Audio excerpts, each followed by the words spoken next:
Hey everyone, Nubkeks here, and welcome to our first game in Master League in Heroes of the Storm. We've been promoted, hooray, hooray, hooray. So let's get into it and see exactly how it pans out and whether stuff is different. As you can see, we're still team captain, so that much hasn't changed. I'm gonna ban away Varian. Actually, this is a really good tip. This is a really good tip for you guys. Oh, and also before I give you the tip, I will just say we are going to end up playing the same hero as last time, but I did think that this was like a very intense game, and Brax's Holdout being a new map as well. I'm kind of still working out all the strategies myself, so I wanted to talk about that with you guys and talk about it at the sort of the full master level experience. But the tip I'm talking about here, if you go into your Hot Dogs profile. So go into your profile, download, there's an automatic uploader and everything like that. I've got other videos on it, or people explain in the comments, I'm sure, if you ask very nicely, and put a smiley face. But if you go into your profile, then you could select the game mode, select Hero League for your game mode. Okay, presuming you're playing Hero League or whatever other game mode that it is that you play.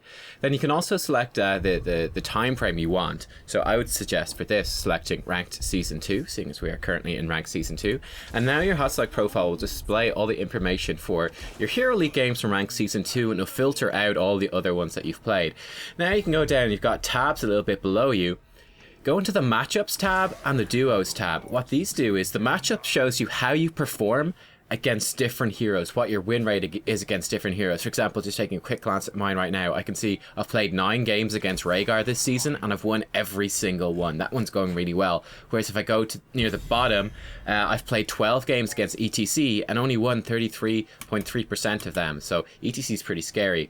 Now, one of the things I noticed when I was looking through this, oh, also the Duos tab shows you how well you perform with heroes on your team, so who you're performing well with. What I noticed when I looked at these was that Varian, I don't have the best win rate against Varian. I think at the moment it's 50%.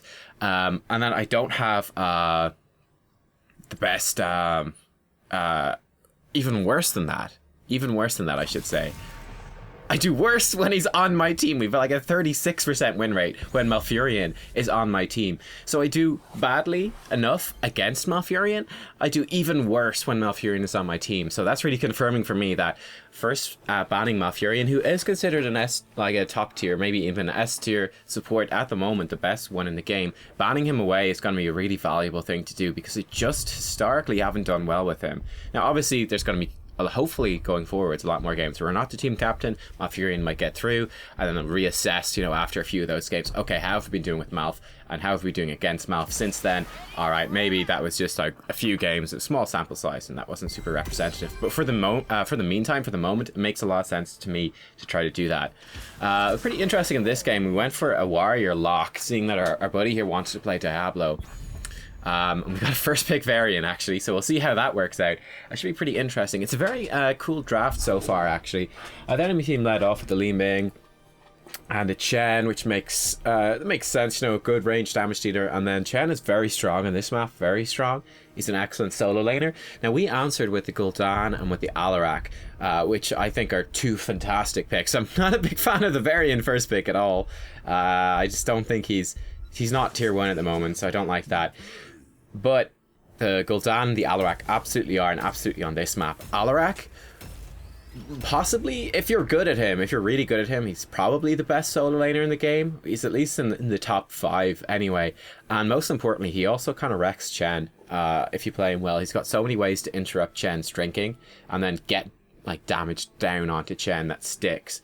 And then Alarak's healing, because Chen's damage is pretty low. His healing is enough to just sustain through most of Chen's damage. So the lane goes pretty well for the Alarak. And then we've got Gul'dan, who's one of probably the number 1 Zerg clearing hero in the game, probably by a little bit. Like, he does just so much AoE damage. He's got great wave clear. He's going to be very powerful to have in our 4-man team. That also opened up Oriel for me as being like the obvious go-to pick. The enemy team opted for Brightwing, and there you go. Globals are really strong in this map. The only one in the game is Brightwing on the enemy team, though. So that's not too bad. But yeah, it's kind of curious that Falstad was passed over, Dahaka was passed over. A couple of very powerful options right there. Now, of course, we don't know at this stage what builds the Varian will go for. We will find out as we go forwards. Here we go, checking out the talents. So Chen has gone for the HP regen stuff. You get more HP regen, collecting the globes. Obviously very strong in this map with the globe spawners. Yeah, there you go. I picked up Searing Light at level 1. Pretty useful. There's quite a lot of melee heroes in the game. It also helps you get more energy, so should work pretty well. Yeah, so it's Darksider here saying Alarak can do a lot of damage to Chen, so he should be absolutely fine. We've got High King's Quest on the Varian and Power Conduit on the Alarak. I'm actually really liking a lightning build on Alarak. I'm thinking like level 1, Applied Force is super popular, but I'm actually thinking that other talents are better. Just don't give up the sadism bonus. Well, Varian's half dead already. Don't give up sadism and get more mana cost reduction just to make your laning a bit stronger. I think that could be really strong. You see, oh, the jokes are real. I'm kind of digging that, and then getting the reduced cooldown on your lightning surge at level 7 instead of the stacking damage on your Q, because it's hard to stack that damage up on your Q. I think that actually works really well. It gives you a lot more self-sustain and this sort of consistent damage. Unfortunately, we miss our E, or Detainment Strike going in right there. We have body blocked Stitches a little bit with the Polymorph though on the Diablo. Stitches is able to escape. Gul'dan kind of chasing a bit and taking a lot of damage. Varian going into also taking quite a chunk of damage in return. Unfortunately, our early game is going to be a little bit weak with the Varian. It's not very good. However, if he gets Warbringer at level 4, that will be a nice little power spike. And then, of course, when he gets whatever heroic he so desires, that will be another large power spike there. But yeah, should be pretty interesting. Diablo, quite strong early on, and Gul'dan very strong early on as well. In fact, both of them very strong. So it's an interesting little bit of four-man team. You can see we're fighting over this regen globe. Nice sidestep by the Varian. Polymorph and Diablo up to the north as well. Gul'dan getting what damage down that he can. And we back off. We do get the globe. That was a very risky moment there. That could have gone very badly. Nice, everyone's stacked up nicely, so we're able to get off a pretty good heal. Looking for a position where we can get a decent stun, but Varian has gone low. Diablo is too low on health to follow him in. I end up taking quite a chunk of damage, following them up, and then Gul'dan explodes, much to the surprise of myself, I think, of Gul'dan, and probably of the enemy team. I don't think anyone quite saw Gul'dan's death coming. He exploded right there. It's just the damage of the orb. He might have popped life tap, I'm not sure, or else it's like the Brightwing Q. I couldn't, even knowing that was going to happen when I was watching that replay, I didn't quite catch exactly what killed him. Li Ming Arcane Orb and a Brightwing Arcane Flare for sure. Arcane things, that's what killed him. Arcane versus Fel, it's appropriate. We are putting some pressure on here. That was kind of an important little move there, by the way. What happened was, you know, I got a little bit caught out of position by the enemy team. Specifically knocked away Li Ming instead of the Stitches after Stitches hooked me in. Right, Stitches hooking me in is the most dangerous thing Stitches does. After that, he's just a big hunk of meat. And he does a little bit of damage, but not too much. It's much more valuable in that situation to knock away the Li Ming. Just remove her and the damage. Stitches, no longer a threat. Li Ming, however, big threat. So yeah, even though you got this big undead joke in your face, don't worry too much. Level 4, I picked up the quest, actually stacking damage on my E. I decided that would be a nice one to go for. It was one of the things, actually, you'll see throughout this game, I wasn't super happy, actually, with my Detainment Strikes. I was finding it quite difficult. You see, for example, right there, we just missed, actually. We do pick off Shen in the end, but didn't quite land it properly. I was finding that we were having a pretty tough time for most of the game with the pretty weak front line that we had, especially compared to the enemy's front line and the Sergeant Hammer and so on. I found it very difficult to get in a good positions for those Detainment Strikes, actually. There's not a ton of options though on level 4 that you could go for otherwise. That's why we're just trying to clear this out. Varian trying to steal that back, but he's got himself in a tricky spot. Jukes into the brush and then gets away. Lucky that he wasn't punished further. Now the wall gets taken out, and that's a little bit scary. That opens up a lot more hook opportunities for Stitches. Something we've got to watch out for. But nice work by the team. They catch out the Sergeant Hammer, and she goes down. Alarak has got control up top as well. We're going to grab control of this. We get hooked back in, though, and I take a chunk of damage, but I am still alive. Maintaining the crown on Gul'dan as well. My Bestow Hope trait. Keeping that on Gul'dan. He is the #1 damage dealer of the team. He's got the best damage output out of all of them. We go looking for the Detainment Strike into the wall, but didn't quite land it, and we just help Stitches escape that little bit. That's really the danger of Detainment Strike with Oriel. If you do miss it, you basically just help the enemy escape. It's very important that you hit it. So I was trying in this game, you'll see that I was actually using it for things like that, for example, just knocking Sergeant Hammer away, just for the displacement, as opposed to looking for the stun into the wall, because it was quite difficult to do. But we'll see how that changes moving forward into the later stages of the game. So we got 48% on the Zerg Swarm, not too bad. Gul'dan, though, has overstayed his welcome. He gets hooked back in and exploded. Varian is already rotating away. Myself and Diablo backed off, and he gets punished for staying to clear out and get a little bit of extra poke in, maybe looking for stacks on his corruption. That's probably what it was. Chen going in fairly aggressively on this point, and is getting a little bit punished by our teammates. Not too bad. Nice jukes by Chen, though. That was very good. Running down to the bottom, then using a Q to jump over Varian's head, and he just simply walks away from 3 members of our team. In the meantime, at the bottom lane, no such luck for Diablo. He does get taken out. We saw something flying over the point right there. Didn't quite realize what it was at the time. It was actually Li Ming magic missiles, though. So seeing her there, we rotate back up. Kind of thinking, okay, Gul'dan is just going to have to survive on his own. We might get a nice fight up here. You can see the Brightwing has actually teleported up. So it's 2 bottom and 3v3 up top. Gul'dan has defender's advantage, so hopefully he should be okay, able to clear out those waves and start pushing the Sergeant Hammer maybe back a little bit. We're having some trouble up here in this fight at the top, finding it very difficult to actually kill people. Alarak getting bursted down by the Li Ming. Very good aim on her part. Very good aim on her part. Alarak is taken out. Diablo has arrived, though, but so has Stitches, and this is getting a little bit scary. We do knock away the Li Ming. We even step in and absorb the orb for the sake of Varian, but Varian goes down anyway. We go down as well. So Diablo getting some nasty body blocks, but Chen has to stop to drink. He's able to make it around. Chen actually diving in on top of him. They're both going very low, but Chen is drinking. Li Ming looking for some splash damage with her abilities. The Brightwing Arcane Flare searching for the kill as well. Gul'dan, though, has secured that bottom lane. Oh, and Gul'dan goes down. That momentary hesitation. Gul'dan ran out of mana. I think that's really interesting, right? I think that's really interesting.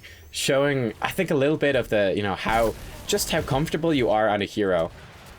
Warning the team, by the way, of level 10. But yeah, in that situation, you know, a super experienced Gul'dan player, like a main Gul'dan player, would have reacted that little bit quicker, been very aware of their amount of mana and gone, okay, I need to life tap right now, get my mana back up and just go for the kill, burst as much damage as I can and hopefully survive. Whereas our Gul'dan had to stop for just that split second to go, oh wait, no, I'm out of mana. Can I actually life tap? I do need to. Okay, go for it, just try to get them. And then after doing all of that, he did get taken out because of that momentary hesitation. Might have died anyway. Checking the level 10s here. Storm, Earth and Fire for Chen, that's the most important one to look for. 2 of our heroes, though, die in the bottom lane. That is very much not what we want to see. That's where our Zerg Swarm was as well. The enemy team exploiting their heroics to dive in, sidestepping the Li Ming damage, but we are in a little bit of trouble knocking her back into the wall, getting some stuns on her, and maybe a stack for a... Oh, did we actually stun her? Not sure. Cleanse coming out on the Chen, though. He's running away. Alarak going back in. He's going very low, trying to keep himself alive with his lightning surge, but he does go down. Varian now respawning and moving back into the fight as well. Chen diving in rather aggressively here. Gonna focus him down. He will escape. He'll spawn on the ranged one. Chen always prioritizes spawning on the ranged one. I believe the order is Storm, Earth, Fire is the order where he pops back out after that is expired. Looking for some damage here if we can, but a huge orb from Li Ming, very well placed. Does a ton of damage to all of us stacked up trying to body block that Chen in. Very much punished us for that. And then my energy is quite low at this stage because Gul'dan took the brunt of that, was not able to stay in and keep doing damage, but our teammates do manage to secure a kill on the Sergeant Hammer, and we're about to get level 10 off of this final wave. But the damage has been done pretty heftily. We're 2 and a bit levels down. We're also down our top fort, and they're on top of the top keep. Basically, the front wall of that is gone as well. The bottom fort looks like it's going to go down too, whereas the enemy still has both of their forts at full health. So definitely not a good situation, definitely not a good position for us. But our teammates do good work down bottom lane and pick up a kill on the Brightwing. Stitches, however, using his putrid pile there just to zone everyone out, not letting anyone get too close. The slow being extremely effective against the 3 melee heroes out against him in bottom lane. Luckily, the hook there being a little bit too short to snag one of our heroes, and we do walk away all right. So the gap has been slightly narrowed in a sense to a mere 2-level lead. However, it is a talent tier lead for the enemy team while they are on 13, so it's going to make the next contestation of the points rather challenging for us, no doubt about that. Just picking up some of our merc camps, get a bit more XP. We've got both lanes soaked. Now these camps, as you see, are not going to get much done. The whole enemy team is down bottom lane, and they simply wipe out that bruiser camp we had pushing down there. Chen is soloing the enemy's bruiser camp, and our Varian has gone to interrupt. Looks like he's going to try to 1v1 the Chen. We'll see how that pans out. Alrak has pushed out the lane, and you can see Alrak's on the way. In the meantime, we're down here. Pop the Aegis on the Gul'dan as we see the Li Ming damage coming in, just to protect him from that. It's not the longest cooldown. We would prefer not to use it, of course, but it's not the longest. Our teammates actually do pick off the Chen, but Sergeant Hammer had Hearthstone back and arrived on time in order to pick up our Varian. So that's a 1-for-1 trade. And we continue to push out this bottom lane. Now Alarak is dead. You can see here from looking at the minimap, he's just straight up dead. He doesn't have enough health. He's too far away from the structures. The whole enemy team has arrived. It means we will get control of this bottom point for the time being, but our ability to take the top one is not there. We just simply want to hold on to 1 point until we get our 5 heroes back and we're able to fight on an even footing. Hopefully even get level 13 by then. You can see I'm trying to soak the wave. Even grab this regen globe simply to deny. And then spot a while Li Ming has appeared and she is on the point. Try to hit her with my detainment strike to try to get one of those quest stacks. As you can see, we've only got, I think, still 1 stack of that quest so far. It is not going well for us. But we didn't actually manage it. She's just sidestepped. And sure, we sort of delayed her a little bit, but didn't achieve much more than that. 1 kill for each team. In fact, make that 2 kills for us. Didn't see that first one. With 2 heroes dying at exactly the same time. But considering we are behind, that's actually ultimately a victory for us. Gul'dan in a little bit of a tough spot, actually. They're going a little bit too aggressive. He gets bursted down. Life tapped himself right there, actually, I think. As well as is the Sergeant Hammer. Basic attacks, and they pick him off. Bit of an overextension for sure. Trying to protect me, but didn't work out too well. You can see once again using the Crystal Aegis at that sort of opportune time in order to minimize the damage output of the enemy team. Ultimately, it does not matter. Diablo still goes down. But luckily, on the bottom half of the map, I believe, while all that was going on, our Alarak did a good job and actually soloed out the Li Ming. Actually, I'm going in with Varian, but a big phase shift in by the Brightwing does leave us in a pretty nasty spot. You can see I'm looking for a good sort of flank position. Keep getting some good heals down on the team. The Chen jumps in. A bit of a mistake actually jumping in as the Emerald Wind was thrown down to disengage. The banner of Dalaran thrown down. That's the choice of our Varian, who by the way has gone for Twin Blades in case you haven't noticed yet. And we're going pretty hard in here. Gul'dan getting some nice damage down. We're trying to back him up.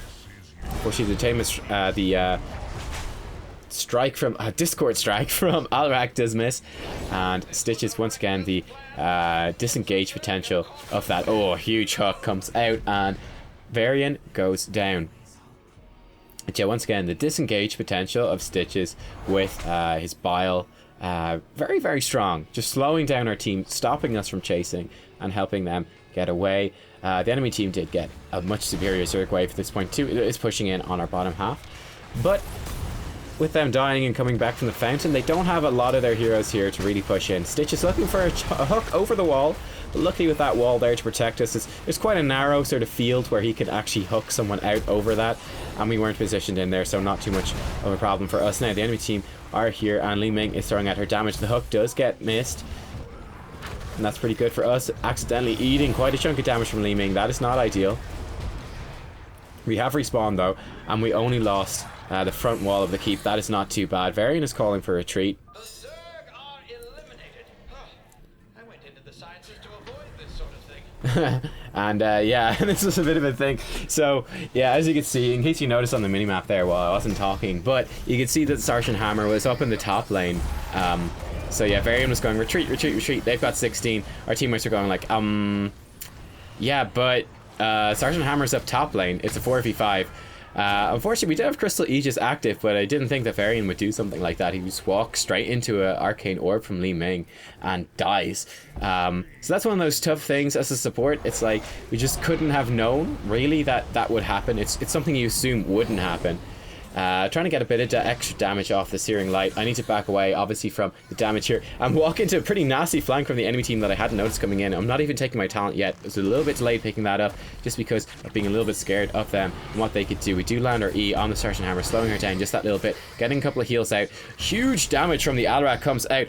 Oh, unfortunately, just misplacing that Discord Strike, and Brightwing does walk away with a sliver of health, but that was pretty nice from them, helping to get her down, get her low. Nice sidestep from the Alarak. But Gul'dan gets hooked. We can't get in range in order to get him in the Crystal Aegis. Might have been, honestly, an overcommitment to do so anyway. I was hoping not to have to spend the hope, just to have a little bit left over. Seeing as our Gul'dan, our #1 hope generation tool, is dead. We have to spend that heal just to survive ourselves. Just checking out the stats as well, keeping an eye on that.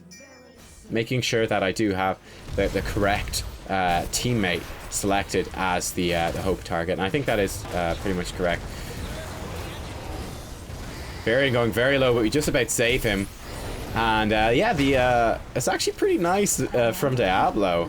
I actually kind of like that. He gets the multiple stuns with Apocalypse on multiple heroes. That's kind of cool. There goes Stitch is actually going down. Chen is deep within our lines as well. We finish him off with our E. Actually, I'm not sure if our E or Detainment Strike even hit, or if that was simply the Varian's Heroic Strike finishing him off with a basic attack. Not quite sure. Anyway, we are pushing forwards, and that worked out very well for us in the end. Sure, our keep went down. Varian, though, over chasing and just dies once again. So I was pretty much face palming for a lot of this game, being like, oh dear. Oh, Varian, why you do this? Why you do this? Yeah, I think it's a mix of... It's hard to say for sure. I think it was just misplays on his part more so than anything.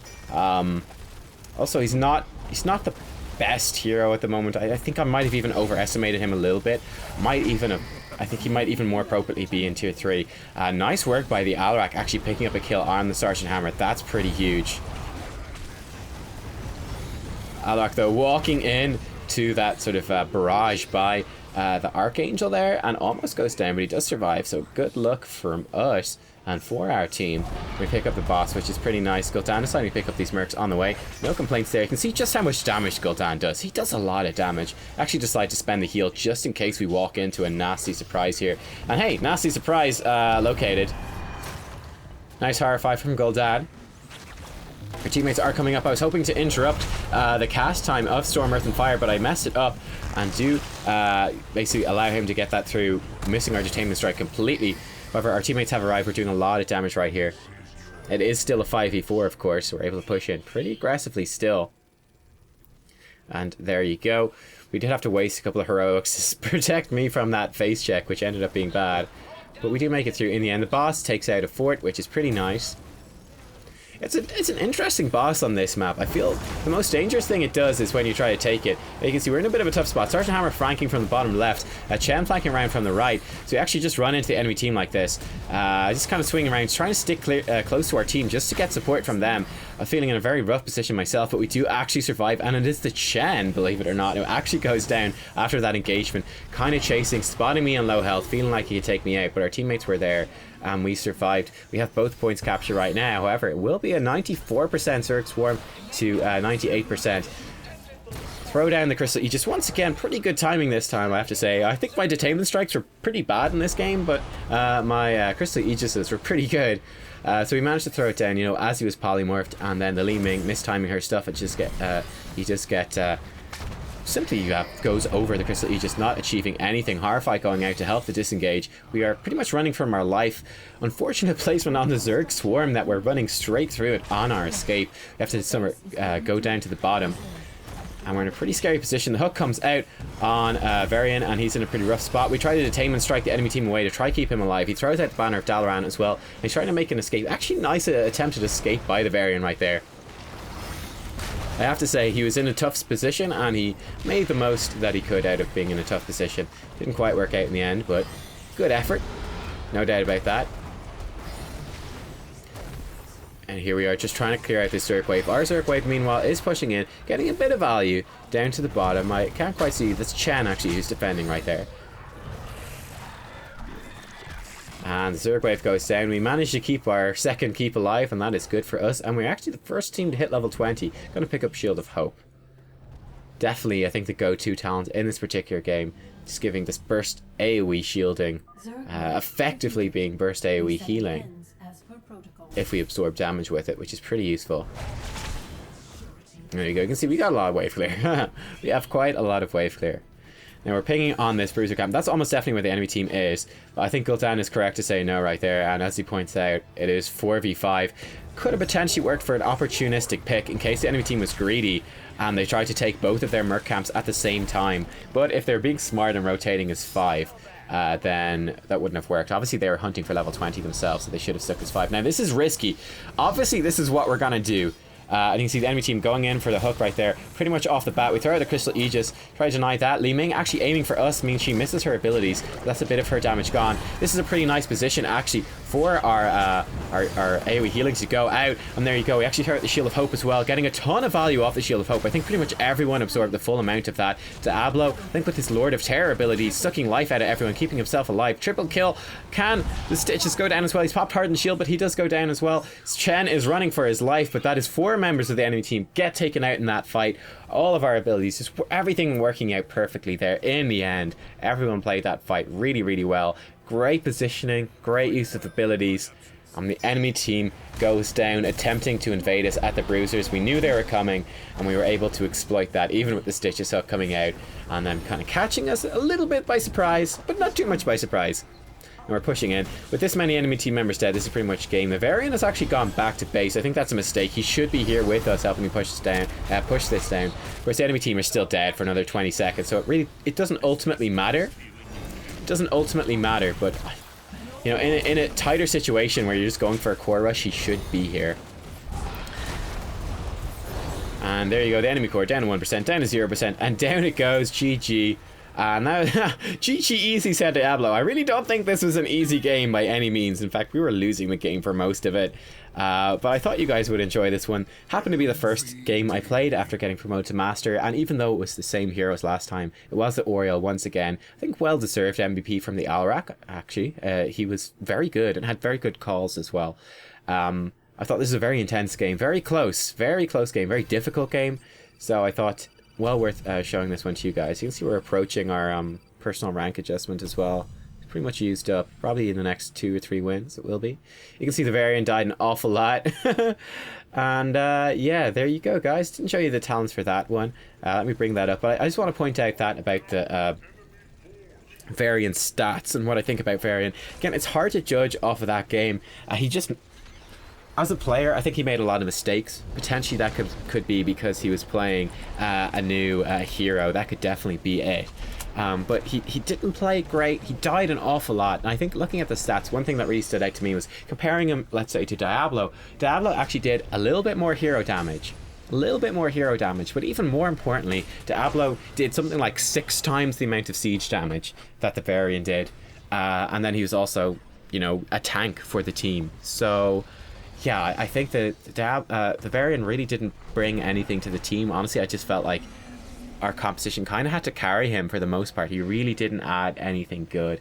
That's kind of my take on that. Anyway, to just tell you my talent build for this game, I went for Searing Light at level 1. I think that was a great choice.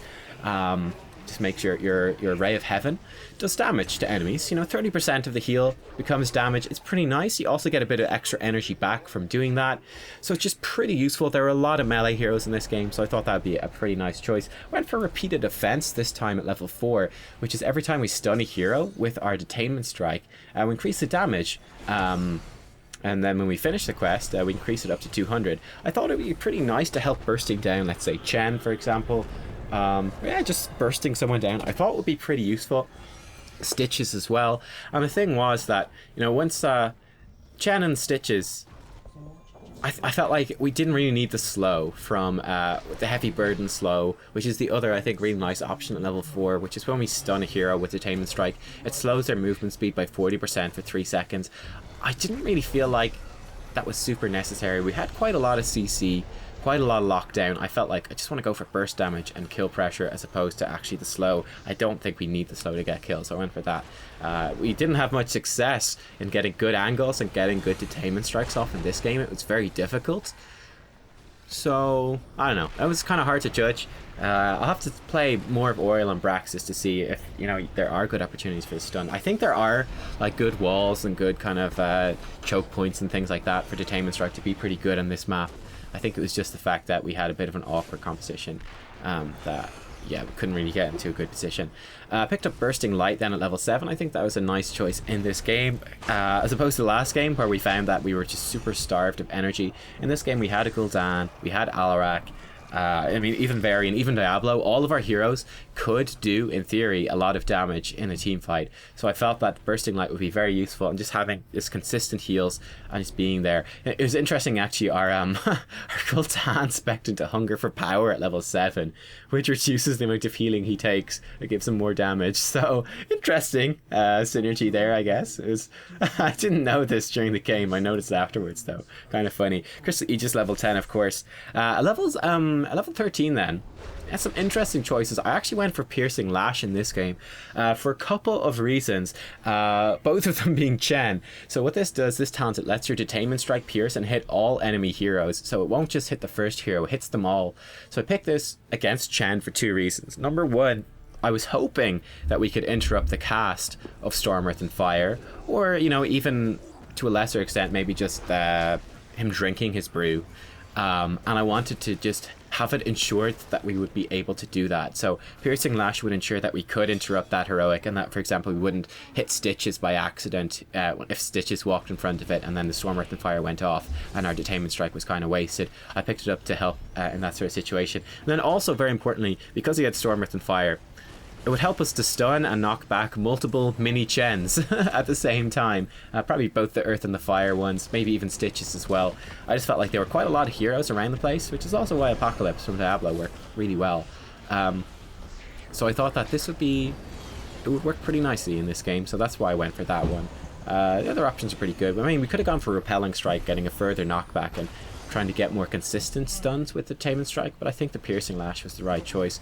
Went for Reservoir of Hope then at level 16. Also, again, just building into Gul'dan effectively and Alarak, and just the amount of damage dealers that we had. I said, you know what, Reservoir of Hope is going to be pretty good just to get a bit more burst healing. Could be pretty useful. I mean, for example, like Gul'dan could just get a massive chunk of AoE damage and we just cap out our energy, then we get a big extra burst chunk of healing. So that would be pretty nice. That's why I went for that one.